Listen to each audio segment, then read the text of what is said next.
Hi everyone, ಇಲ್ಲಿ ನಿಮಗೆ screen ಮೇಲೆ ಕಾಣಿಸ್ತಾ ಇದೆಯಲ್ಲ, ಇದು ನಿಮ್ಮ second PUC English model question paper number 1. ಇವತ್ತಿನ ಈ ಒಂದು ವಿಡಿಯೋದಲ್ಲಿ ನಾವು ಈ ಮಾಡೆಲ್ ಕ್ವಶನ್ ಪೇಪರ್ ಅನ್ನ ಸಾಲ್ವ್ ಮಾಡೋಣ. ಇದರಿಂದ ನಿಮಗೆ ಐಡಿಯಾ ಸಿಗುತ್ತೆ ಆನ್ಯುವಲ್ ಎಕ್ಸಾಮ್ ನಲ್ಲಿ ನಿಮ್ಮ ಇಂಗ್ಲಿಷ್ ಪೇಪರ್ ಯಾವ ರೀತಿ ಇರುತ್ತೆ, ಯಾವ ರೀತಿ ಪ್ರಶ್ನೆ ಕೇಳ್ತಾರೆ ಅಂಡ್ ಅದಕ್ಕೆ ತಕ್ಕಂತೆ ನೀವು ಯಾವ ರೀತಿ ಪ್ರಿಪೇರ್ ಆಗಬೇಕು ಅನ್ನೋದು ಕೂಡ ನಿಮಗೆ ಗೊತ್ತಾಗುತ್ತೆ. ವಿಡಿಯೋನ ಸ್ಕಿಪ್ ಮಾಡದೆ ಕೊನೆಯವರೆಗೆ ನೋಡಿ. ಗ್ರಾಮರ್ ಮೇಲೆ ಫೋಕಸ್ ಮಾಡೋಣ. 40 ಔಟ್ ಆಫ್ 40 ಮಾರ್ಕ್ಸ್ ಯಾವ ರೀತಿ ತೆಗಿಬೇಕು ಅದರ ಕ್ಲಿಯರ್ ಐಡಿಯಾ ನಿಮಗೆ ಇವತ್ತಿನ ವಿಡಿಯೋದಲ್ಲಿ ಸಿಗುತ್ತೆ. ಸೊ ಬನ್ನಿ ಸ್ಟಾರ್ಟ್ ಮಾಡೋಣ. ಇಲ್ಲಿವೆ ನಿಮ್ಮ 1 ಅಂಕದ ಪ್ರಶ್ನೆಗಳು ಈ ರೀತಿ ಕೇಳ್ತಾರೆ. ಸೊ 1 ಅಂಕದ ಪ್ರಶ್ನೆಗಳನ್ನ ನೀವೇ ನೋಡ್ಕೊಳ್ಳಿ. ತುಂಬಾ ಈಸಿ ಇವೆ. ಈಗ ನೇರವಾಗಿ ನಾವು ಗ್ರಾಮರ್ ಪಾರ್ಟ್ ಗೆ ಇಲ್ಲಿ ಬರೋಣ. ಸೊ ಗ್ರಾಮರ್ ಪಾರ್ಟ್ ನಲ್ಲಿ ಮೊದಲನೇದಾಗಿ ನಿಮಗೆ ಇರುತ್ತೆ fill in the blanks with the passive form of the verb given in the bracket. So 3 ಅಂಕದ ಪ್ರಶ್ನೆ. ಸೊ ಹಾಗಾದ್ರೆ ಬನ್ನಿ ನೋಡೋಣ. The ministers felt it difficult to carry out the death sentence. Therefore it ಅಂತ ಇದೆ. So it ಅಂದಾಗ ಇದು singular ಆಯಿತು. ಸೊ ನಮಗೆ ಪ್ಯಾಸಿವ್ ವಾಯ್ಸ್ ನಲ್ಲಿ ವಾಸ್ ಮತ್ತು ವರ್ ಅನ್ನುವಂತಹ ಹೆಲ್ಪಿಂಗ್ ವರ್ಬ್ಸ್ ಅನ್ನ ಬಳಸಬೇಕು. ಪ್ಯಾಸಿವ್ ವಾಯ್ಸ್ ನ ಕ್ಲಾಸ್ ಅಲ್ಲಿ ಇದನ್ನ ಆಲ್ರೆಡಿ ಕಲಿಸಿದ್ದೇನೆ. ಇಟ್ ನ ಜೊತೆ ನಾವು ವಾಸ್ ಅನ್ನ ಬಳಸ್ತೇವೆ. ಇಟ್ ವಾಸ್, ದೆನ್ ಡಿಸೈಡ್ ಅನ್ನುವಂತಹ ವರ್ಬ್ ಇದೆ. ಸೊ ಇದು ಒಂದು ರೆಗ್ಯುಲರ್ ವರ್ಬ್. ಇದಕ್ಕೆ ಸಿಂಪ್ಲಿ ನೀವು ಡಿ ಅನ್ನ ಸೇರಿಸಿದ್ರೆ ಸಾಕು. ಡಿಸೈಡ್ ಅನ್ನೋದು ಆಲ್ರೆಡಿ ಬ್ರಾಕೆಟ್ ನಲ್ಲಿ ಕೊಟ್ಟಿದ್ದಾರೆ. ಸೊ ಡಿ ಅನ್ನ ಸೇರಿಸಿ ಇದು ಆಗುತ್ತೆ ನಿಮ್ಮ ಪರ್ಫೆಕ್ಟ್ ಆನ್ಸರ್. ಇಲ್ಲಿ ನಿಮಗೆ 1 ಅಂಕ ಸಿಗುತ್ತೆ. ಸೊ ಇನ್ನು ಮುಂದೆ ಹೋಗೋಣ. To alter it to one of the imprisonment for life, this ಅಂತ ಇದೆ. ಸೊ ದಿಸ್ ಅನ್ನುವಂಥದ್ದು ಇಲ್ಲಿ ಸಬ್ಜೆಕ್ಟ್. ದಿಸ್ ಅಂದ್ರೆ ಇದು ಅಂತ ಅರ್ಥ, ಏಕವಚನ ಅಂತ ಅರ್ಥ. ಅಗೇನ್ ಸಿಂಗ್ಯುಲರ್, ಇದರ ಜೊತೆ ದಿಸ್ ವಾಸ್ ಬಳಸಬೇಕು. ಇನ್ಫಾರ್ಮ್ ಅನ್ನುವಂತಹ ವರ್ಬ್ ಅನ್ನ ಬ್ರಾಕೆಟ್ ನಲ್ಲಿ ಕೊಟ್ಟಿದ್ದಾರೆ. ಸೊ ಇನ್ಫಾರ್ಮ್ ಅನ್ನುವಂತಹ ವರ್ಬ್ ಇದೆಲ್ಲರಿ ರೆಗ್ಯುಲರ್ ವರ್ಬ್. ಅಗೇನ್ ಇದಕ್ಕೆ ಡಿ ಅನ್ನ ಸೇರಿಸಿ ಸಾಕು. ಇನ್ಫಾರ್ಮ್ಡ್. ಈ ಇರೆಗ್ಯುಲರ್ ವರ್ಬ್ ಏನು ಇದು ನಿಮಗೆ ಗೊತ್ತಿಲ್ಲ ಅಂದ್ರೆ ನಮ್ಮ ಸ್ಕಿಲ್ ಬೂಸ್ಟರ್ ಆಪ್ ಡೌನ್ಲೋಡ್ ಮಾಡ್ಕೊಳ್ಳಿ. ಸ್ಕಿಲ್ ಬೂಸ್ಟರ್ ಆಪ್ ನಲ್ಲಿ ಇರೆಗ್ಯುಲರ್ ವರ್ಬ್ 2 ಟಾಪಿಕ್ಸ್ ಇವೆ. ಇರ್ರೆಗ್ಯುಲರ್ ವರ್ಬ್ ಮತ್ತು ರೆಗ್ಯುಲರ್ ವರ್ಬ್, ಈ 2 ಟಾಪಿಕ್ಸ್ ಮೇಲೆ 2 ಕ್ಲಾಸಸ್ಗಳು ಫ್ರೀ ಆಗಿವೆ. ಆ 2 ಕ್ಲಾಸಸ್ ನೋಡಿದ್ರೆ ಸಾಕು, ನಿಮಗೆ ಕಂಪ್ಲೀಟ್ಲಿ ಅರ್ಥ ಆಗುತ್ತೆ ಇರ್ರೆಗ್ಯುಲರ್ ವರ್ಬ್ ನ ಕಾನ್ಸೆಪ್ಟ್. ಸೊ ಇಲ್ಲಿ ನೀವು 3ಕ್ಕೆ 3 ಅಂಕ ಸುಲಭವಾಗಿ ತಗೋಬಹುದು. ಎಲ್ಲಿ? ಪ್ಯಾಸಿವ್ ವಾಯ್ಸ್ ನಲ್ಲಿ. The prince and he agreed to this. The criminal. So the criminal ಅಂದ್ರೆ ಒಬ್ಬ ವ್ಯಕ್ತಿ ಹೆಸರು ಇದೆ. ಸೊ ಹಾಗಾದ್ರೆ ಇದು ಕೂಡ ಸಿಂಗ್ಯುಲರ್, ವಾಸ್ ಬಳಸಬೇಕು. The criminal was. ಕೀಪ್ ಅಂತ ಇದೆಯಲ್ಲ, ಇದರ V3 ಫಾರ್ಮ್ ಅಂದ್ರೆ V3 ಫಾರ್ಮ್ ಅಂತ ಹೇಳ್ತೀವಿ, ಅಥವಾ ಪಾಸ್ಟ್ ಪಾರ್ಟಿಸಿಪಲ್ ಅಂತ ಹೇಳ್ತೀವಿ. ಸೊ ಆ ವರ್ಬ್ ನ ಇಲ್ಲಿ ಬಳಸಬೇಕು. ಕೀಪ್ ಅನ್ನೋದು ಇರ್ರೆಗ್ಯುಲರ್ ವರ್ಬ್, ಅದರ ಥರ್ಡ್ ಫಾರ್ಮ್ ಆಗುತ್ತೆ ಕೆಪ್ಟ್ ಅಂತ ಹೇಳಿ. ಸೊ ಈ ರೀತಿ ಸಿಂಪಲ್ ಆಗಿರುತ್ತೆ. ಒಂದ್ಸಲ ಇರ್ರೆಗ್ಯುಲರ್ ವರ್ಬ್ ನ ಕ್ಲಾಸ್ ಅನ್ನ ಮಿಸ್ ಮಾಡದೆ ನೋಡ್ಕೊಳ್ಳಿ, ಅದು ನಿಮ್ಗೆ important. So was were simple ಆಗಿ ಯಾವ ರೀತಿ ಬಳಸಬೇಕು ನಿಮ್ಗೆ ಈಗ ಗೊತ್ತಾಗಿದೆ. ಈಗ ನೆಕ್ಸ್ಟ್ ಬರೋಣ. Fill in the blanks by choosing the appropriate expression given in the bracket. So ಅಲ್ಲಿ 3 ಎಕ್ಸ್ಪ್ರೆಷನ್ ಕೊಟ್ಟಿದ್ದಾರೆ. ನಂಬರ್ 1, ಇವುಗಳ ಮೀನಿಂಗ್ ನಿಮ್ಗೆ ಗೊತ್ತಿರಬೇಕು. ನೋಡಿ, ಚಾಪ್ಟರ್ಸ್ ನೀವು ಓದುವಾಗ ಸ್ವಲ್ಪ ನೋಡ್ಕೊಳ್ಳಿ. ಇದ್ರ ಮೀನಿಂಗ್ ಗೊತ್ತಿಲ್ಲ ಅಂದ್ರೆ ಆನ್ಸರ್ ಮಾಡ್ಲಿಕ್ಕೆ ಬರೋದಿಲ್ಲ. ಇನ್ ಅ ಫಿಕ್ಸ್ ಅಂದ್ರೆ ಕನ್ಫ್ಯೂಷನ್ ನಲ್ಲಿ ಇರೋದು. ಗಿವನ್ ಅಪ್ ಅಂದ್ರೆ ಸೋಲನ್ನ ಒಪ್ಕೊಳ್ಳೋದು, ಬಿಡೋದು. ಫೇಸ್ ಲಿಟ್ ಅಪ್ ಅಂದ್ರೆ ಖುಷಿ ಆಗೋದು.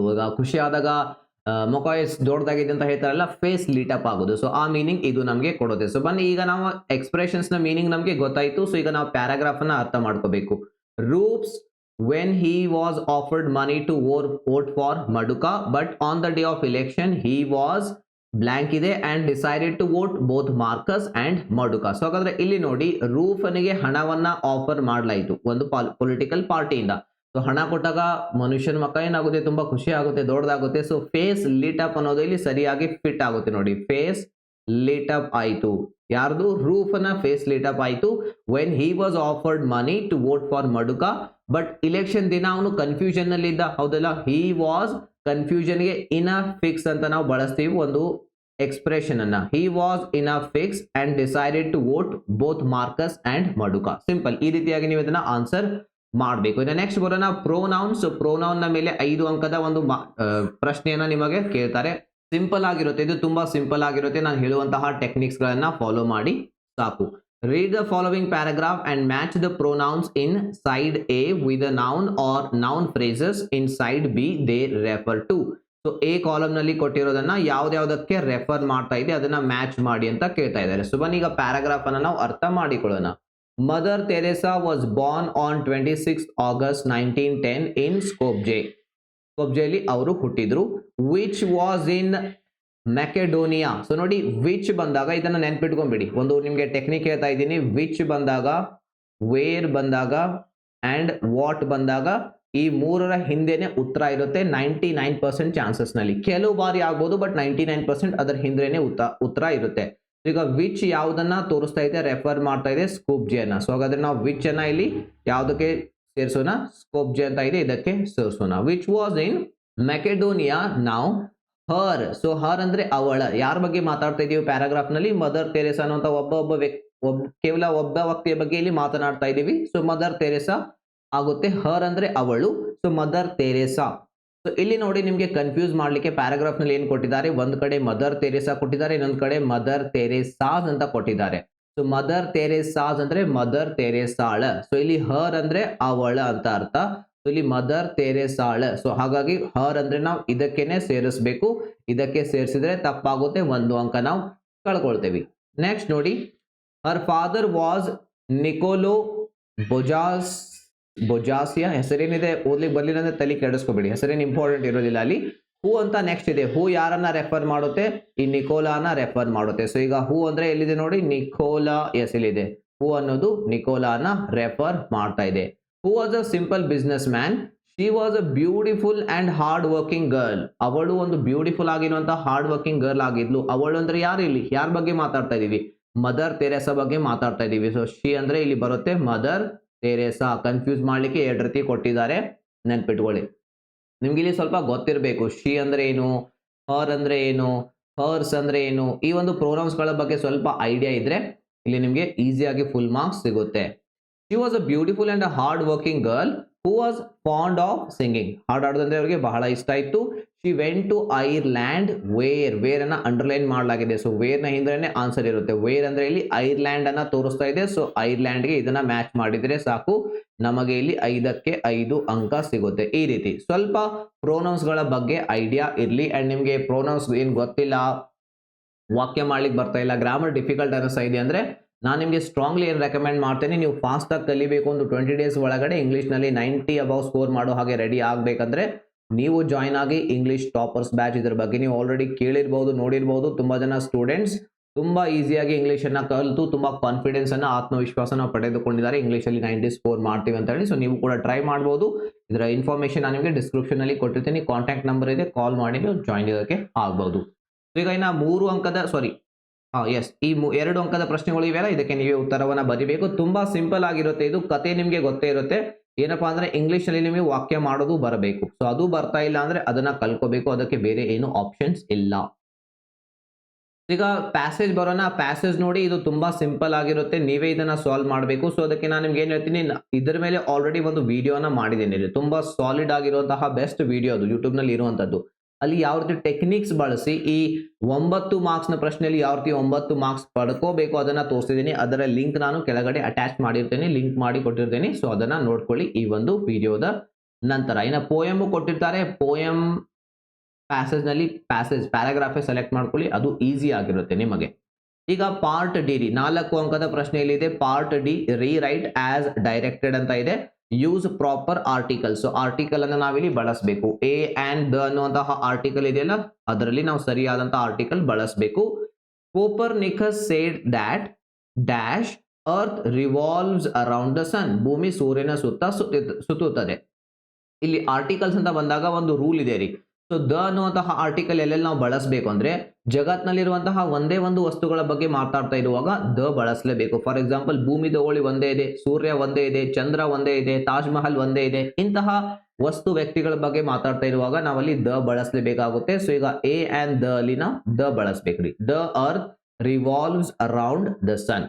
ನಂಬರ್ 2 ನೋಡಿ, rearrange the segments into a meaningful sentence. ಇಲ್ಲಿ ಸೆಗ್ಮೆಂಟ್ಸ್ ಅನ್ನ ಕೊಟ್ಟಿದ್ದಾರೆ, ವಾಕ್ಯದ 4-5 ಭಾಗಗಳನ್ನ ಕೊಟ್ಟಿದ್ದಾರೆ. ಸೊ ಅದನ್ನ ಕೂಡಿಸಿ ಸರಿಯಾದಂತಹ ಮೀನಿಂಗ್ ಆಗುವಂತ ವಾಕ್ಯ ಬರೀರಿ ಅಂತ ಕೇಳ್ತಾ ಇದ್ದಾರೆ. ಸೊ ಇದನ್ನೇ ನಿಮ್ಗೆ ನಮ್ಮ ಬ್ಯಾಚ್ ಅಲ್ಲಿ ಕಲಿಸ್ತೇವೆ ನಾವು. ವಾಕ್ಯ ಮಾಡೋದ್ರಿಂದ ಗ್ರಾಮರು ಪರ್ಫೆಕ್ಟ್ ಅಂಡ್ ಪ್ಲಸ್ ನಿಮ್ಮ ಥಿಯರಿ ಇದೆಯಲ್ಲ, 2, 3 ಅಂಕದ 4 ಅಂಕದ ಪ್ರಶ್ನೆ ಸುಲಭವಾಗಿ ಉತ್ತರ ಮಾಡಬಹುದು. ಅಂಡ್ ಪ್ರಶ್ನೆ ಚೆನ್ನಾಗಿ ಅರ್ಥ ಮಾಡ್ಕೋಬಹುದು. ಎಷ್ಟು ವಿದ್ಯಾರ್ಥಿಗಳಿಗೆ ನಾನು ನೋಡ್ತೀನಿ ಪ್ರಶ್ನೆನೇ ಅರ್ಥ ಆಗೋದಿಲ್ಲ. ನೀವೇ ಯೋಚನೆ ಮಾಡಿ, ಪ್ರಶ್ನೆ ಅರ್ಥ ಆಗಲಿಲ್ಲ ಅಂದ್ರೆ ಉತ್ತರ ಏನ್ ಬರೀತೀರಾ? ಸೊ ಆ ಪ್ರಾಬ್ಲಮ್ ನೀವು ಫೇಸ್ ಮಾಡ್ತಾ ಇದ್ರೆ ಕಲ್ಕೊಳ್ಳಿ, ಸ್ವಲ್ಪ ಸೀರಿಯಸ್ ಆಗಿ ತಗೊಳ್ಳಿ. ಇನ್ನು 2 ತಿಂಗಳ ನಿಮ್ಮ ಹತ್ರ ಟೈಮ್ ಇದೆ. ಸೊ ಈಗ ಫಸ್ಟ್ ನೋಡಿ, ಇಲ್ಲಿ ಯಾವ್ದು ಬರುತ್ತೆ ಅಂದ್ರೆ ಏನ್ ಕೊಟ್ಟಿದ್ದಾರೆ, to maintain should be peace enforce law and order in society. So ಇದರಲ್ಲಿ ನೋಡಿ ವಾಕ್ಯ ಯಾವ ರೀತಿ ಇದು ಆಗುತ್ತೆ ಅಂದ್ರೆ, ಫಸ್ಟ್ ಲಾ ಅಂಡ್ ಆರ್ಡರ್ ಬರುತ್ತೆ, second one should be, law and order should be, ಮೂರನೇದಾಗಿ ಎನ್ಫೋರ್ಸ್ಡ್ ಅಂದ್ರೆ ಜಾರಿಗೆ ತರಬೇಕು. ಯಾವುದಕ್ಕಾಗಿ? To maintain. 4ನೇದಾಗಿ ಬರುತ್ತೆ ಟು ಮೇಂಟೈನ್ ಪೀಸ್. 5ನೇದಾಗಿ ಬರುತ್ತೆ in society. So law and order ಅನ್ನ ನಾವು ಸಮಾಜದಲ್ಲಿ ಇಂಪ್ಲಿಮೆಂಟ್ ಮಾಡಬೇಕು, ಅದರಿಂದ ಸಮಾಜದಲ್ಲಿ ನಮಗೆ ಶಾಂತಿ ನೋಡ್ಲಿಕ್ಕೆ ಸಿಗುತ್ತೆ. ಅದು ಈಗ ಈ ಒಂದು ಮೀನಿಂಗ್ಫುಲ್ ವಾಕ್ಯ ಇದು ಆಯ್ತು. ಈಚ್ ಸೊ ನೆಕ್ಸ್ಟ್ ನೋಡಿ, choose the right verb that agrees with the subject. Was verb ಕೊಟ್ಟಿದ್ದಾನೆ, ಸೊ ಇಲ್ಲಿ ಸರಿಯಾದಂತಹ ಯಾವ ಹೆಲ್ಪಿಂಗ್ ವರ್ಬ್ ಈ ಸಬ್ಜೆಕ್ಟ್ ಜೊತೆ ಅಗ್ರಿ ಆಗುತ್ತೆ ಅದನ್ನ ಬಳಸಿ ಅಂತ ಕೇಳ್ತಾ ಇದ್ದಾನೆ. Each man and each woman, ಪ್ರತಿಯೊಬ್ಬ ವ್ಯಕ್ತಿ, ಪ್ರತಿಯೊಬ್ಬ ಹುಡುಗ, ಪ್ರತಿಯೊಬ್ಬ ಮಹಿಳೆ ಅಂತ ಇಲ್ಲಿ ಇದೆ. ಸೊ ಈಗ ಈಚ್ ಅಂದ್ರೆ ಒಬ್ಬರು, ಪ್ರತಿಯೊಬ್ಬ ಅಂತ ಅರ್ಥ. ಪ್ರತಿಯೊಬ್ಬ ಅಂದ್ರೆ ಅದು ಏಕವಚನ ಆಗುತ್ತೆ. ಸೊ ಹಾಗಾಗಿ ವಾಸ್ ವರ್ಡ್ ನಲ್ಲಿ ನಾವು ಏನ್ ಬಳಸಬೇಕ್ರಿ, ವಾಸ್ ಅನ್ನ ಇಲ್ಲಿ ನಾವು ಬಳಸಬೇಕು. ನೆಕ್ಸ್ಟ್ ನೋಡಿ, use appropriate form of verb given in the bracket. So verb ಅನ್ನ ಕೊಟ್ಟಿದ್ದಾರೆ, ಆ ವರ್ಬ್ ನ ಸರಿಯಾದಂತಹ ಫಾರ್ಮ್ ಬಳಸಿ ಅಂತ ಕೇಳ್ತಾ ಇದ್ದಾರೆ. ಸೊ ನಾನು ನಿಮ್ಗೆ ಹೇಳಿದ್ನಲ್ಲ, ರೆಗ್ಯುಲರ್ ಇರೆಗ್ಯುಲರ್ ವರ್ಬ್ಸ್ ಅಂತ ಇರುತ್ತೆ. ಪ್ರತಿ ವರ್ಬ್ ನ 4 ಫಾರ್ಮ್ಸ್ ಗಳಿರುತ್ತೆ. ಅದನ್ನ ಫಸ್ಟ್ ಅಂಡ್ ಸೆಕೆಂಡ್ ಕ್ಲಾಸ್ ಅಲ್ಲಿ ಕಲಿಸಿದೀನಿ. ಸ್ಕಿಲ್ ಬೂಸ್ಟರ್ ಆಪ್ ನಲ್ಲಿ ಫ್ರೀ ಆಗಿದೆ. ಅದು 2,500 ರೂಪಾಯಿ ಕೋರ್ಸ್. ಆ ಕೋರ್ಸ್ ಅಲ್ಲಿ ಫ್ರೀ ಆಗಿದೆ. ಆ 2 ಕ್ಲಾಸಸ್ ಗಳನ್ನ ಹೋಗಿ ನೋಡ್ಕೊಳ್ಳಿ. ತುಂಬಾ ಅಂದ್ರೆ ತುಂಬಾ ಹೆಲ್ಪ್ ಆಗುತ್ತೆ. ಇಲ್ಲಿ ನೋಡಿ, one of my close relatives. So ಇಲ್ಲಿ ನೀವು ರಿಲೇಟಿವ್ಸ್ ಅಂದ್ರೆ ಸಂಬಂಧಿಕರು ಅಂತ ಅನ್ಕೊಂಡು ಪ್ಲೂರಲ್ ಅನ್ಕೋಬಹುದು, ಬಟ್ ಅದು ತಪ್ಪು. ಇಲ್ಲಿ ನೋಡಿ ಒನ್ ಅಂತ ಇದೆ. ಒನ್ ಆಫ್ ಮೈ ರಿಲೇಟಿವ್ಸ್ ಅಂದ್ರೆ ನಿಮಗೆ ಬಹಳ ಜನ ರಿಲೇಟಿವ್ಸ್ ಇದ್ದಾರೆ, ಸಂಬಂಧಿಕರಿದ್ದಾರೆ, ಕಾಕ ಅವರು ಇವರು ಎಲ್ಲರಿದ್ದಾರೆ. ಅವರಲ್ಲಿ ಒಬ್ಬರು ಅಂದ್ರೆ ಏನು, ಏಕವಚನ, ಸಿಂಗ್ಯುಲರ್. ಈಗ ಲಿವ್ ಅಂತ ಇದೆ. ಸೊ ಇದು ಪ್ರೆಸೆಂಟ್ ಸಿಂಪಲ್ ನ ವಾಕ್ಯ ಮಾಡ್ಬೇಕ್ರಿ. ಪ್ರೆಸೆಂಟ್ ಸಿಂಪಲ್ ನ ವಾಕ್ಯದಲ್ಲಿ ಒಂದು ರೂಲ್ ಇದೆ. ಸಬ್ಜೆಕ್ಟ್ ಇಲ್ಲಿ ಥರ್ಡ್ ಪರ್ಸನ್ ಸಿಂಗ್ಯುಲರ್ ಇದ್ದಾಗ ವರ್ಬ್ಗೆ ಎಸ್ ಸೇರಿಸಬೇಕು ಅಂತ ಇದೆ. ಸೊ ಆ ಟೆನ್ಸ್ ಗೊತ್ತಿದ್ರೆ ಮಾತ್ರ ನಿಮಗೆ ರೂಲ್ ಗೊತ್ತಿರುತ್ತೆ, ಇಲ್ಲ ಅಂದ್ರೆ ಸ್ವಲ್ಪ ಡಿಫಿಕಲ್ಟ್ ಇದು ನಿಮಗೆ ಅನಿಸಬಹುದು. ಸೊ ಲೀವ್ಸ್, ಎಲ್ಲೆಲ್ಲಿ ಟೆಕ್ನಿಕ್ಸ್ ಇದೆ ಅಲ್ಲಿ ನಾನು ಟೆಕ್ನಿಕ್ಸ್ ಹೇಳುವಂತ ಪ್ರಯತ್ನ ಮಾಡ್ತೀನಿ, ಬಟ್ ಕೆಲವೊಂದು ಕಡೆ ಲಾಜಿಕ್ ಅಪ್ಲೈ ಆಗೋದಿಲ್ಲ, ಟೆಕ್ನಿಕ್ ಯೂಸ್ ಆಗೋದಿಲ್ಲ, ಶಾರ್ಟ್ ಕಟ್ಸ್ ಯೂಸ್ ಆಗೋದಿಲ್ಲ. ಸೊ ಅಲ್ಲಿ ನೀವು ಕಲಿಬೇಕಾಗುತ್ತೆ, ಅದರಿಂದ ನಿಮ್ಮ ಭವಿಷ್ಯ ಇನ್ನೂ ಬೆಟರ್ ಆಗುತ್ತೆ. ಸೊ ಅದಕ್ಕೆ ನಾನು ನಿಮ್ಗೆ ಹೇಳೋದು ಸ್ವಲ್ಪ ಸೀರಿಯಸ್ ಆಗಿ ತಗೊಂಡು ಇಂಗ್ಲಿಷ್ ಕಲೀರಿ ಅಂತ ಹೇಳಿ. One of my close relatives lives in Sydney now. ಇದನ್ನ ಜಸ್ಟ್ ಒಂದು ಯೂಟ್ಯೂಬ್ ಕ್ಲಾಸ್ ಅಲ್ಲಿ ಹೇಳಿದ್ರೆ ಆಗ್ಬಿಡೋದಿಲ್ಲ, ನೀವು ನಿಮಗೆ ಲೈವ್ ಪ್ರಾಕ್ಟೀಸ್ ಮಾಡಿಸ್ಬೇಕಾಗುತ್ತೆ. ಸೊ ಅದೇ ನಾವು ಅಲ್ಲಿ ಬ್ಯಾಚ್ ನಲ್ಲಿ ಮಾಡ್ತಾ ಇರೋದು. ನೆಕ್ಸ್ಟ್ ನೋಡಿ, fill in the blanks with the right linker. As, at last and but. So first ನಮಗೆ ಈ ಲಿಂಕರ್ಸ್ ಗಳ ಮೀನಿಂಗ್ ಗೊತ್ತಿರಬೇಕು. ಲಿಂಕರ್ಸ್ ಮೇಲೆ ಒಂದೊಂದು ಕ್ಲಾಸ್ ಇದೆ, ಅದನ್ನ ನೋಡ್ಕೊಳ್ಳಿ. ಇಲ್ಲಿ ಎಲ್ಲಾ ಲಿಂಕರ್ಸ್ ನ ಮೀನಿಂಗ್ ಹೇಗೆ ಬಳಸಬೇಕು ಅಂತ ತೋರಿಸಿದ್ದೀನಿ. ಆಸ್ ಅಂದರೆ ಇಲ್ಲಿ ಏಕೆಂದರೆ ಅನ್ನುವಂತಹ ಮೀನಿಂಗ್ ಕೊಡುತ್ತೆ. ಎಟ್ ಲಾಸ್ಟ್ ಅಂದ್ರೆ ಕೊನೆಯಲ್ಲಿ, ಅಂಡ್ ಅಂದ್ರೆ ಮತ್ತು ಅಂತ ಅರ್ಥ, ಬಟ್ ಅಂದ್ರೆ ಆದರೆ ಅಂತ ಅರ್ಥ. ಬಟ್ ಅಂದರೆ ಆದರೆ, ಆಸ್ ಅಂದ್ರೆ ಏಕೆಂದರೆ, ಅಂಡ್ ದೆನ್ ಎಟ್ ಲಾಸ್ಟ್ ಅಂದ್ರೆ ಕೊನೆಯಲ್ಲಿ ಅಂತ ಅರ್ಥ. ಸೊ ಬನ್ನಿ, ಈಗ ನಮಗೆ ಈ ಪ್ಯಾರಾಗ್ರಾಫ್ ಅರ್ಥ ಆಗ್ಬೇಕ್ರಿ. ಪ್ಯಾರಾಗ್ರಾಫ್ ಅರ್ಥ ಆಗ್ಲಿಲ್ಲ ಅಂದ್ರೂ ಕೂಡ ಇಲ್ಲಿ ಈ ಪ್ರಶ್ನೆ ಸಾಲ್ವ್ ಮಾಡೋದು ಡಿಫಿಕಲ್ಟ್ ಆಗುತ್ತೆ. One fine day wealthy man ಡ್ರೋ out of his city. ಒಂದಿನ ಏನ್ ಮಾಡ್ದ, ಒಬ್ಬ ಶ್ರೀಮಂತ ವ್ಯಕ್ತಿ ತನ್ನ ಸಿಟಿಯಿಂದ ಹೊರಗಡೆ ಅವನು ಕಾರ್ ತಗೊಂಡು ಹೋದ. He saw a farmer's horse on his way. ದಾರಿಯಲ್ಲಿ ಒಬ್ಬ ರೈತನ ಹಾರ್ಸ್, ಕುದುರೆಯನ್ನ ನೋಡಿದ.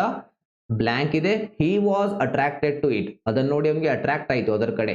ಯಾವ ರೀತಿ ಹುಡುಗನಿಗೆ ಹುಡುಗಿ ಕಡೆ ಅಟ್ರಾಕ್ಟ್ ಆಗುತ್ತೆ, ಹುಡುಗಿಗೆ ಹುಡುಗನ ಕಡೆ ಅಟ್ರಾಕ್ಟ್ ಆಗುತ್ತೆ. ಸೊ ಅದೇ ರೀತಿ ಫಸ್ಟ್ ಸಲ ಕುದುರೆ ನೋಡಿದಾಗ ಇವನಿಗೆ ಕುದುರೆ ನೋಡಿ ಅಟ್ರಾಕ್ಟ್ ಆದ ಇವನು. He wanted to buy it. ಅದನ್ನ ಖರೀದಿ ಮಾಡ್ಬೇಕಂತ ಆಸೆ ಆಯ್ತು.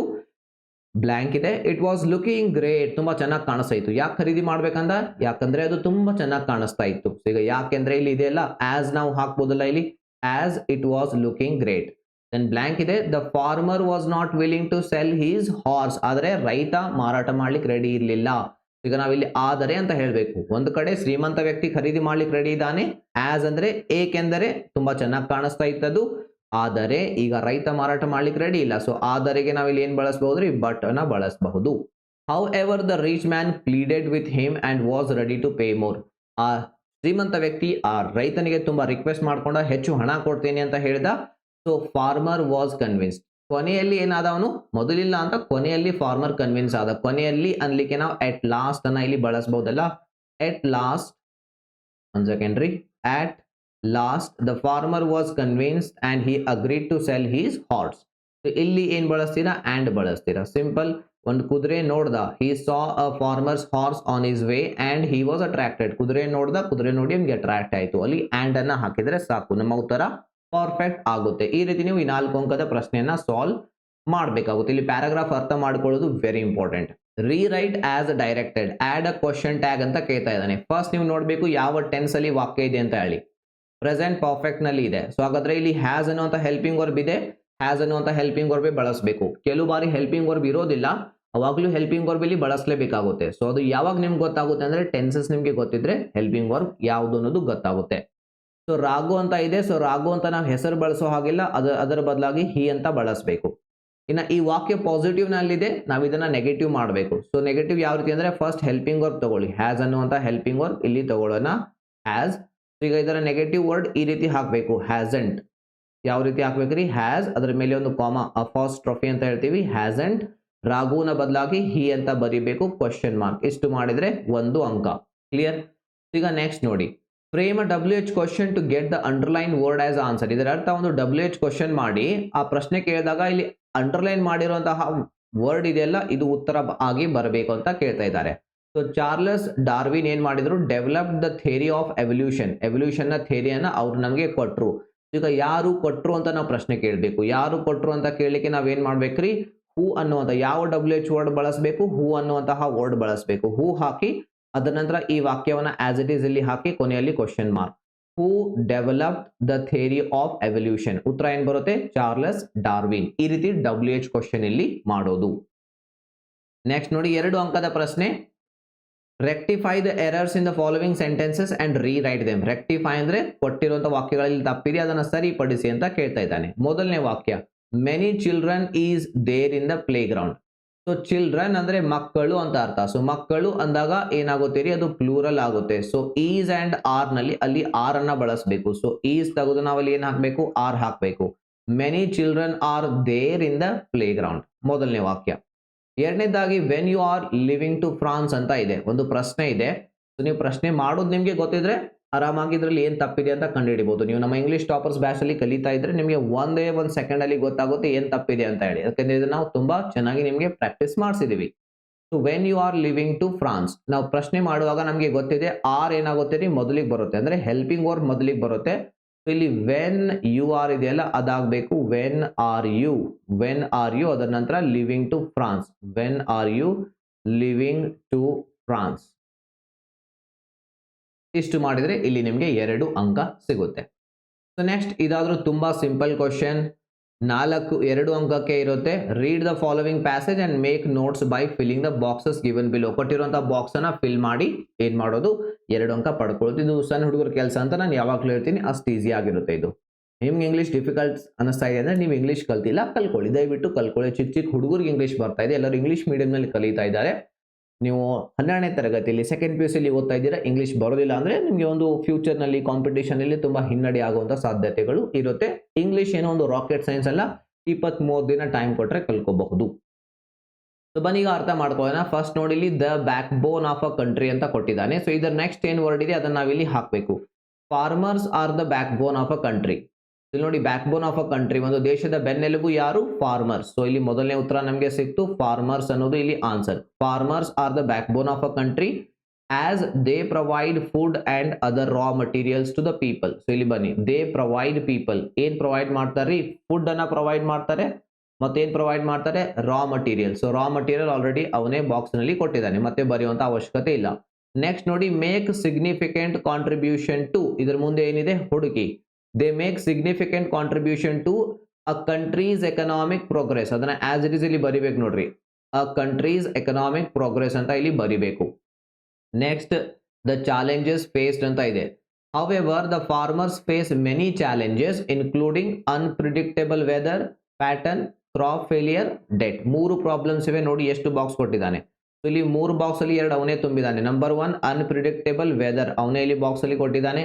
ಎರಡನೇದು ನಮಗೆ ಕೊಟ್ಟಿಲ್ಲ, ಸೊ ಎರಡನೇದು ನಾವಿಲ್ಲಿ ಬರಿಬೇಕು. ಕ್ರಾಪ್ ಫೇಲಿಯರ್ ಅಂದ್ರೆ ಬೆಳೆ ಹಾನಿ ಆಗೋದು, ನಾಶ ಆಗೋದು. ಮೂರನೇದಾಗಿ ಡೆಟ್ ಅವನೇ ಬ್ರಾಕೆಟ್ ನಲ್ಲಿ ಕೊಟ್ಟಿದ್ದಾನೆ. ಸೊ 4 ಬಾಕ್ಸ್ ತುಂಬಿದ್ರೆ ನಮ್ಗೆ ಇಲ್ಲಿ 2ಕ್ಕೆ 2 ಅಂಕ ಸಿಗುತ್ತೆ. ನೆಕ್ಸ್ಟ್ ಬರೋಣರಿ, ರಿಪೋರ್ಟ್ ದ ಫಾಲೋವಿಂಗ್ ಕಾನ್ವರ್ಸೇಷನ್. ಇದು ನಿಮಗೆ ತುಂಬಾ ಡಿಫಿಕಲ್ಟ್ ಅನ್ಸುತ್ತೆ. ನಂಬರ್ 1 ನೋಡಿ, ಈ ಟಾಪಿಕ್ ನಲ್ಲಿ 5ಕ್ಕೆ 5 ಸಿಗ್ಬೇಕಂದ್ರೆ ಟೆನ್ಸಸ್, ಪ್ರೊನೌನ್ಸ್, 4-5 ಟಾಪಿಕ್ಸ್ ಇದೆ. ಆ ಎಲ್ಲ ಟಾಪಿಕ್ಸ್ ಗಳು ಸ್ವಲ್ಪ ಬರಬೇಕಾಗುತ್ತೆ ರೀ.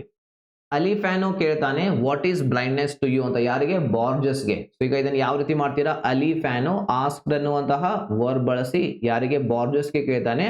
ವಾಟ್, ಇದನ್ನ ಈಸ್ ಇದೆಯಲ್ಲ ಇದನ್ನ ತೆಗಿಬೇಕು. ವಾಟ್ ಬ್ಲೈಂಡ್ನೆಸ್ ವಾಸ್, ಇಲ್ಲಿ ಏನ್ ಮಾಡ್ಬೇಕು? ಈಸ್ ಅನ್ನ ಇದೆಯಲ್ಲ ಅದು ಪಾಸ್ಟ್ ಟೆನ್ಸ್ ಅಲ್ಲಿ ಚೇಂಜ್ ಆಗುತ್ತೆ ರೀ. What blindness was to you ಹೋಗಿ ಹಿಮ್ ಆಗುತ್ತೆ. ಸೊ ಅದಕ್ಕೆ ನಾನು ಹೇಳಿದ್ವಿ ಇಲ್ಲಿ ತುಂಬಾ ಚೇಂಜಸ್ ಮಾಡಬೇಕಾಗುತ್ತೆ. ಸೊ ಅದಕ್ಕೆ ಏನೇನ್ ಬರ್ಬೇಕು ನಮಗೆ? ಟೆನ್ಸಸ್ ಬರಬೇಕು, ಅಂಡ್ ದೆನ್ ಪ್ರೊನೌನ್ಸ್ ಗಳು ಬರಬೇಕು, ರೈಟ್. ಅಂಡ್ ದೆನ್ ನಮಗೆ ಟೆನ್ಸಸ್ ಪರ್ಫೆಕ್ಟ್ ಆಗಿ ಗೊತ್ತಿರಬೇಕು, ಕೆಲವೊಂದು ಟಾಪಿಕ್ಸ್ ಗಳು ಬರಬೇಕು. ಇದರ ಮೇಲೆ ಒಂದು 30 ನಿಮಿಷದ ಸಾಲಿಡ್ ಇಡೀ ಯೂಟ್ಯೂಬ್ ನಲ್ಲೇ ಬೆಸ್ಟ್ ಆಗಿರುವಂತ ನನ್ನ ಒಂದು ಕ್ಲಾಸ್ ಇದೆ.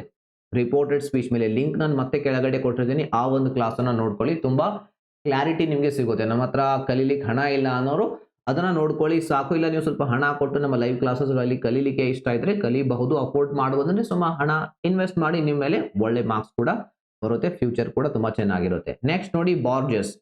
It is a way of life, I am not completely unhappy ಅಂತ ಅವನು ಹೇಳ್ತಾನೆ ಬಾರ್ಜಸ್. ಸೊ ಈಗ ಅದಕ್ಕೆ ಉತ್ತರ ಯಾವ ರೀತಿ ಮಾಡೋದ್ರಿ? ಬಾರ್ಜಸ್ ರಿಪ್ಲೈಡ್ ಅಂತ ಬರೀರಿ. Borges replied that it is ಇದೆಲ್ಲ ಅದು ಹೋಗಿ ವಾಸ್ ಆಗುತ್ತೆ. It was a way of life. So I ತೆಗಿಬೇಕ್ರಿ, ಐ ತೆಗೆದು ಅದನ್ನ ಹಿ ಮಾಡಬೇಕು. ಸೊ ಆಮ್ ತೆಗೆದು ವಾಸ್ ಮಾಡಬೇಕು. He was not completely unhappy. So ಇಷ್ಟು ಮಾಡಿದ್ರೆ ಇದು ಆಗುತ್ತೆ, ಪರ್ಫೆಕ್ಟ್.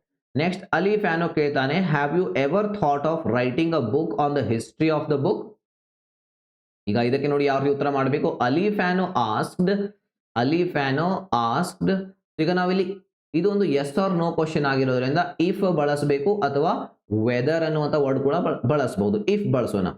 ಇದು ಈಗ ಕ್ವಶನ್ ಇದೆ, ನಾರ್ಮಲ್ ಸ್ಟೇಟ್ಮೆಂಟ್ ಮಾಡ್ಬೇಕ್ರಿ. ಯು ತೆಗೆದು ಹಿ ಮಾಡಬೇಕು. ಇಫ್ ಹಿ ಇದೆಲ್ಲ ಇದು ಪ್ರೆಸೆಂಟ್ ಪರ್ಫೆಕ್ಟ್ ಇದೆ, ಪಾಸ್ಟ್ ಪರ್ಫೆಕ್ಟ್ ನಲ್ಲಿ ಚೇಂಜ್ ಆಗುತ್ತೆ. So if he had thought of writing a book, ಇದರ ನಂತರ ಸೇಮ್ ಬರೀದ ಹೋಗಿ. If he had thought of writing a book on the history of the book, ಕೊನೆಯಲ್ಲಿ question mark ಹಾಕಬಾರ್ದು, full stop ಹಾಕಬೇಕು. ಇಷ್ಟು ಬರೆದ್ರೆ ಇದು ಕೂಡ ನಿಮ್ದು ಪರ್ಫೆಕ್ಟ್ ಆಗುತ್ತೆ. ಸೊ ನೆಕ್ಸ್ಟ್ ನೋಡಿ ಬಾರ್ಜಸ್ ಹೇಳ್ತಾನೆ, it is an excellent idea. So ಅವಾಗ ನೀವು ಹೇಳ್ಬೋದು Borges replied to Ali Fano that it is ತೆಗೆದು ವಾಸ್ ಮಾಡಿ it was an excellent idea. ಇಷ್ಟು ಮಾಡಿದ್ರೆ 5ಕ್ಕೆ 5 ಅಂಕ. ಸ್ವಲ್ಪ ಡಿಫಿಕಲ್ಟ್ ಇದೆ, ಇಲ್ಲ ಅಂತ ಇಲ್ಲ. ಇದಕ್ಕೆ ನೀವು ಫೌಂಡೇಶನ್ ಆಗಿರುವಂತಹ ನಿಮ್ಮ ಟೆನ್ಸಸ್ ಗಳನ್ನ ನಿಮಗೆ ಗೊತ್ತಿರಬೇಕು.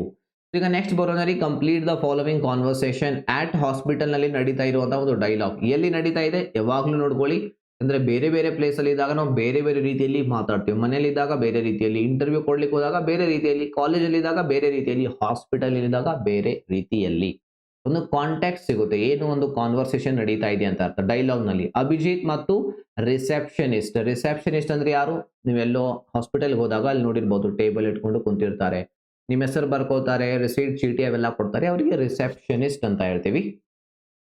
ಅಭಿಜಿತ್ ಈಗ ಅವ್ರಿಗೆ ಒಂದು ಪ್ರಶ್ನೆ ಕೇಳ್ತಾನೆ, can you book an appointment with a dentist? Dentist ಅಂದ್ರೆ ಹಲ್ಲಿನ ಡಾಕ್ಟರ್.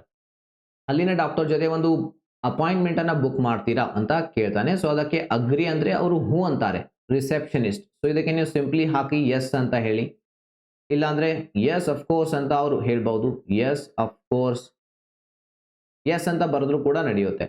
ದೆನ್ ಅವರು ಕೇಳ್ತಾರೆ, at what time do you want the appointment? ಯಾವ ಟೈಮಿಗೆ ನೀವು ಡಾಕ್ಟರ್ ಜೊತೆ ಮಾತಾಡ್ತೀರಾ, ಯಾವಾಗ ಬೇಕು ಅಪಾಯಿಂಟ್ಮೆಂಟ್ ಅಂತ ಹೇಳಿ. ಗಿವಿಂಗ್ ಇನ್ಫಾರ್ಮೇಶನ್, ಅಭಿಜಿತ್ ಅಲ್ಲಿ ಮಾಹಿತಿ ಕೊಡ್ಬೇಕು, ಇನ್ಫಾರ್ಮೇಶನ್ ಕೊಡ್ಬೇಕು. ನೀವು ಹಾಕಿ ಎಟ್ 2 PM 2 ಗಂಟೆಗೆ ರೀ, ಅಥವಾ ಅಟ್ 1 PM, ಯಾವ ಟೈಮ್ ಬೇಕು ಆ ಟೈಮ್. ರಿಸೆಪ್ಷನಿಸ್ಟ್ ಏನಂತಾರೆ, okay I will book it. Yes ರೀ ನಾನು ಅಪಾಯಿಂಟ್ಮೆಂಟ್ ಬುಕ್ ಮಾಡ್ತೀನಿ ಅಂತಾರೆ. ಎಕ್ಸ್ಪ್ರೆಸಿಂಗ್ ಗ್ರಾಟಿಟ್ಯೂಡ್, ಅದಕ್ಕೆ ಥ್ಯಾಂಕ್ ಯು ಹೇಳ್ಬೇಕಲ್ಲ, ಗ್ರಾಟಿಟ್ಯೂಡ್ ಅಂದ್ರೆ ಥ್ಯಾಂಕ್ ಯು. ಅಭಿಜಿತ್ ಏನ್ ಹೇಳ್ಬೇಕಲ್ಲಿ, ಥ್ಯಾಂಕ್ ಯು ಅಂತ ಹೇಳ್ತಾನೆ.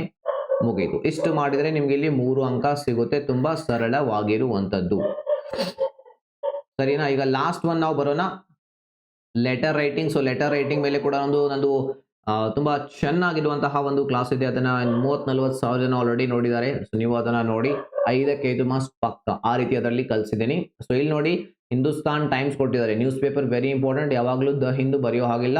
ಡೇಟ್ ಸರಿಯಾಗಿ ನೋಡ್ಕೊಳ್ಳಿ, 5th March 2025 ಇದೆ. ಸಾಫ್ಟ್ವೇರ್ ಇಂಜಿನಿಯರ್ ಕೆಲಸಕ್ಕಾಗಿ ಕರೆದಿರೋದು. ಕ್ವಾಲಿಫಿಕೇಶನ್ ಏನ್ ಬೇಕು? BE ಇನ್ ಕಂಪ್ಯೂಟರ್ ಸೈನ್ಸ್ ಬೇಕು, ಗುಡ್ ಕಮ್ಯುನಿಕೇಶನ್ ಸ್ಕಿಲ್ಸ್ ಇರಬೇಕು. Apply within a week ಅಂದ್ರೆ ಇಲ್ಲಿ ಡೇಟ್ ನೀವು ಸರಿಯಾಗಿ ಲೆಕ್ಕ ಮಾಡಬೇಕು. ಈಗ March 5, 2025 ಕೊಟ್ಟಿದ್ದಾನೆ ಅಂದ್ರೆ ವಿತ್ ಇನ್ ಎ ವೀಕ್ ಅಂದ್ರೆ 7 ದಿನ ಸಮಯ. ಸೊ 5ನೇ ತಾರೀಕಿನಿಂದ 5ನೇ ತಾರೀಕಿನಿಂದ ನೀವು ಲೆಕ್ಕಾಚಾರ ಮಾಡ್ತಾ ಹೋದ್ರೆ ಇದು ಬರುತ್ತೆ 5, 6, 7, 8, 9, 10, 11. ಸೊ 11ನೇ ತಾರೀಕಿನ ಒಳಗಾಗಿನೇ ನೀವು ಏನ್ ಮಾಡಬೇಕು, ಒಂದು ಡೇಟ್ ಅನ್ನ ಸೆಲೆಕ್ಟ್ ಮಾಡ್ಕೋಬೇಕು.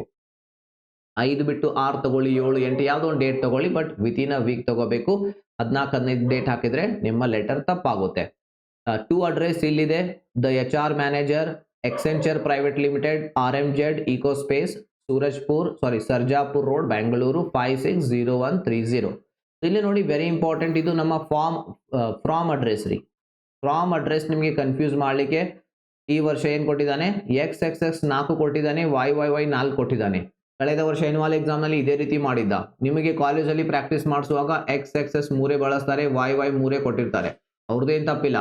ಬಟ್ ಎಕ್ಸಾಮ್ ನಲ್ಲಿ ಅವನು ಕಳೆದ ವರ್ಷ 4 ಕೊಟ್ಟಿದ್ದ. ಸೊ ಅವಾಗ 4ಕ್ಕೆ ನೀವು ಎಕ್ಸ್ ಹಾಕಬೇಕು. 3 ಹಾಕಿದ್ರೆ ಇದಕ್ಕೆ ಮಾರ್ಕ್ಸ್ ಕಟ್ ಮಾಡ್ತಾನೆ ಅವನು.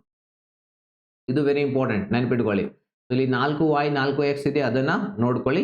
ಸೊ ಇಷ್ಟು ನೀವು ಫಾರ್ಮ್ ಟು ಅಡ್ರೆಸ್ ಹಾಕಿ ಒಂದು ಒಳ್ಳೆ ಲೆಟರ್ ಅನ್ನ ಬರಿಬೇಕು. ಅದ್ರ ಮೇಲೆ ವಿಡಿಯೋ ಇದೆ, ನೋಡ್ಕೊಳ್ಳಿ. ಲೆಟರ್ ರೈಟಿಂಗ್ ಮೇಲೆ ಕಂಪ್ಲೀಟ್ ವಿಡಿಯೋ ಇದೆ, ಒಂದು 10 ನಿಮಿಷದ್ದು. ಅದನ್ನ ನೋಡ್ಕೊಳ್ಳಿ, ಪರ್ಫೆಕ್ಟ್ ಐಡಿಯಾ ಸಿಗುತ್ತೆ.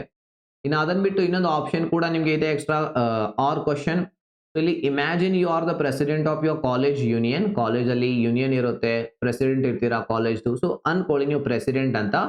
So you are ask to introduce the chief guest Girish on the occasion of world disability day. So world disability day ಇದೆ, ಆ ದಿನದಂದು ಗೆಸ್ಟ್ ನ ಮಾಹಿತಿ ನಿಮ್ಗೆ ಇಲ್ಲಿ ಕೊಟ್ಟಿದ್ದಾರೆ. ಅದನ್ನ ಬಳಸ್ಕೊಂಡು write a speech in about 120 words. ಅವರ ಇಂಟ್ರೊಡಕ್ಷನ್ ಸ್ಪೀಚ್ ಅನ್ನ 120 ಪದಗಳಲ್ಲಿ ನೀವು ಬರಿಬೇಕು, ಕೊಟ್ಟಿರುವಂತಹ ಮಾಹಿತಿ ಬಳಸಿ. ನಿಮ್ಗೆ ವಾಕ್ಯ ಮಾಡ್ಲಿಕ್ಕೆ ಬರುತ್ತೆ, ಟೆನ್ಸಸ್ ಅವೆಲ್ಲ ಬರುತ್ತೆ ಅಂದ್ರೆ ಇದನ್ನು ಕೂಡ ನೀವು ಪ್ರಯತ್ನ ಮಾಡಬಹುದು. ಇಲ್ಲ ಅಂದ್ರೆ ಲೆಟರ್ ರೈಟಿಂಗ್ ಸೆಲೆಕ್ಟ್ ಮಾಡಿಕೊಂಡು ಅದನ್ನೇ ಬರೀರಿ. ಸೊ ಇಷ್ಟು ನೀವು ನಿಮ್ಮ ಗ್ರಾಮರ್ ಅನ್ನ ಪ್ರಾಕ್ಟೀಸ್ ಮಾಡಿದ್ರೆ 40ಕ್ಕೆ 40 ಅಂಕ ನಿಮಗೆ 100% ಪರ್ಫೆಕ್ಟ್ ಆಗಿ ಬರುತ್ತೆ. ಸೊ ಈ ರೀತಿ ಸ್ವಲ್ಪ ನಿಮಗೆ ಕೆಲವೊಂದು ಟಾಪಿಕ್ಸ್ ಡಿಫಿಕಲ್ಟ್ ಇವೆ, ಇಲ್ಲ ಅಂತ ಇಲ್ಲ, ಎಲ್ಲ ಈಸಿ ಇದೆ ಅಂತ ಹೇಳ್ತಾ ಇಲ್ಲ. ಸೆಕೆಂಡ್ PUC ಸ್ಟೂಡೆಂಟ್ಸ್ 12-18 ವರ್ಷದ ವಿದ್ಯಾರ್ಥಿಗಳು, ನಿಮ್ಮ ಬುದ್ಧಿ ತುಂಬಾ ಹೆಚ್ಚಾಗಿರುತ್ತೆ, ಬುದ್ಧಿ ಮಟ್ಟ ಹೆಚ್ಚಾಗಿರುತ್ತೆ. ಎಲ್ಲ ಸಿಂಪಲ್ ಕ್ವಶನ್ ಇರೋದಿಲ್ಲ, ಕೆಲವೊಂದು ಡಿಫಿಕಲ್ಟ್ ಇರುತ್ತೆ. ಯಾಕಂದ್ರೆ ನಿಮ್ಮ ಬೆಳವಣಿಗೆ ಆಗ್ಲಿ ನಿಮ್ಮ ತಲೆ ಅಂತ ಹೇಳಿ ಇಟ್ಟಿರ್ತಾರೆ. ಸೊ ಅದಕ್ಕೆ ಪ್ರಿಪೇರ್ ಆಗಿ ಎಷ್ಟು ಹಾರ್ಡ್ ವರ್ಕ್ ಮಾಡಿ ಎಫರ್ಟ್ ಹಾಕಿ. ಡಿಫಿಕಲ್ಟ್ ಅನ್ನಿಸ್ತಾ ಇದೆ, ನೀವೇ ಕಲಿಸಿ ಅಂತ ಹೇಳಿದ್ರೆ ಬನ್ನಿ ನಮ್ಮ ಇಂಗ್ಲಿಷ್ ಟಾಪರ್ಸ್ ಬ್ಯಾಚ್ ನಲ್ಲಿ. ನೀವೇನ್ ಮಾಡ್ಬೋದು, 20 ದಿನ ನನಗೆ ಡೈಲಿ 1 ತಾಸು ಟೈಮ್ ಕೊಟ್ರೆ ಇಂಗ್ಲಿಷ್ ಅಲ್ಲಿ 90 ಅಬೌವ್ ಸ್ಕೋರ್ ಮಾಡೋ ಹಾಗೆ ನಾನು ನಿಮಗೆ ರೆಡಿ ಮಾಡ್ತೇನೆ. ಇಲ್ಲಿ ನಿಮ್ಮ ಲೈವ್ ಪ್ರಾಕ್ಟೀಸ್ ಇರುತ್ತೆ, ಕ್ಲಾಸಸ್ ಇರುತ್ತೆ, ತುಂಬಾ ಸ್ಟೆಪ್ ಬೈ ಸ್ಟೆಪ್ ಪ್ರಾಕ್ಟೀಸ್ ಮಾಡ್ತಾ ಹೋಗ್ತೀರಾ. ಇಂಗ್ಲಿಷ್ ಅಲ್ಲಿ ಒಳ್ಳೆ ಸ್ಕೋರ್ ಮಾಡ್ತೀರಾ. ಸೆಕೆಂಡ್ PUC ಅಲ್ಲಿ ನಿಮ್ಮ ಓವರ್ ಆಲ್ ಪರ್ಸೆಂಟೇಜ್ ಕೂಡ ತುಂಬಾ ಚೆನ್ನಾಗಾಗುತ್ತೆ. ಮುಂದೆ ಒಳ್ಳೆ ಭವಿಷ್ಯ, ಒಳ್ಳೆ ಕಾಲೇಜ್, ಒಳ್ಳೆ ಜಾಬ್ ಅನ್ನ ಪಡ್ಕೊಳ್ತೀರಾ. ಈ ಒಂದು ವಿಡಿಯೋ ನಿಮ್ಗೆ ಇಷ್ಟ ಆಗಿದೆ ಅಂತ ಅನ್ಕೋತೀನಿ. ಇದಕ್ಕೆ ಸಂಬಂಧಿಸಿದಾಗ ಏನಾದರೂ ಡೌಟ್ಸ್ ಇದ್ರೆ ಕಾಮೆಂಟ್ ನಲ್ಲಿ ಕೇಳಿ. ನಾನು ಹೇಳಿರುವಂತಹ ಎಲ್ಲಾ ವಿಡಿಯೋಸ್ಗಳ ಲಿಂಕ್ ಡಿಸ್ಕ್ರಿಪ್ಷನ್ ಅಲ್ಲಿ ಕೊಟ್ಟಿರ್ತೀನಿ. ಎಲ್ಲಾ ಬ್ಯಾಚಸ್ ನ ಇನ್ಫಾರ್ಮೇಶನ್ ಕೂಡ ಡಿಸ್ಕ್ರಿಪ್ಷನ್ ಅಲ್ಲಿ ಕೊಟ್ಟಿರ್ತೀನಿ, ಅಲ್ಲಿಂದ ನೀವು ಮಾಹಿತಿಯನ್ನ ಪಡ್ಕೋಬಹುದು. ಈ ಒಂದು ವಿಡಿಯೋ ಕೊನೆಯವರೆಗೆ ನೋಡಿದ್ದಕ್ಕಾಗಿ ತುಂಬಾ ಧನ್ಯವಾದಗಳು. ಮತ್ತೆ ಸಿಗೋಣ ನಮ್ಮ ನೆಕ್ಸ್ಟ್ ವಿಡಿಯೋದಲ್ಲಿ.